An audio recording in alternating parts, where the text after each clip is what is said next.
10వ తరగతి విద్యార్థులు ప్రశ్నపత్రంలో వచ్చిన పరిచిత పారాగ్రాఫ్ దానికి సంబంధించిన ప్రశ్నలను ఒకసారి ఈ వీడియో ద్వారా గమనించండి. సముద్రాన్ని దాటే ఉపాయం ఏమిటని సుగ్రీవుణ్ణి ప్రశ్నించాడు శ్రీరాముడు. సముద్రుణ్ణి ప్రార్థించడం వల్ల ఇది సాధ్యపడుతుందన్నాడు విభీషణుడు. శ్రీరాముడు సముద్ర తీరంలో దర్భాసనం మీద కూర్చొని సముద్రుణ్ణి ఉపాసించాడు. 3 రాత్రులు గడిచాయి. సముద్రుడు ఎదుట నిలవలేదు. శ్రీరాముని కన్నులు ఎర్రబారాయి. సముద్రుడి అహంకారాన్ని అణగదొక్కాలనుకున్నాడు. నీటినంతా ఇంకిపోయేటట్లు చెయ్యాలనుకున్నాడు. బ్రహ్మాస్త్రాన్ని స్మరించాడు. ప్రకృతంతా అల్లకల్లోలమవుతుంది. సముద్రుడు భయపడి పారిపోతున్నాడు. పరిగెత్తేవాడిపై బాణం ప్రయోగించరాదని ఆగాడు శ్రీరాముడు. సముద్రుడు దారికి వచ్చాడు.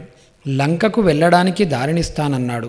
ఎక్కుపెట్టిన బాణం వృధా కారాదు, ఎక్కడ ప్రయోగించాలో చెప్పమన్నాడు శ్రీరాముడు. పాపాత్ములు దోపిడీదారులు ఉండే ద్రుమకుల్యం పైన ప్రయోగించమన్నాడు సముద్రుడు. అది జరిగిపోయింది.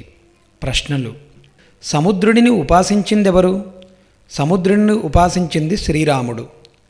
శ్రీరాముడు సముద్రుడిపై ప్రయోగించాలనుకున్న అస్త్రమేది? శ్రీరాముడు సముద్రంపై ప్రయోగించాలనుకున్న అస్త్రం బ్రహ్మాస్త్రం. శ్రీరాముడు సముద్రుడి అహంకారానికి ఎలాంటి శిక్ష విధించాలనుకున్నాడు?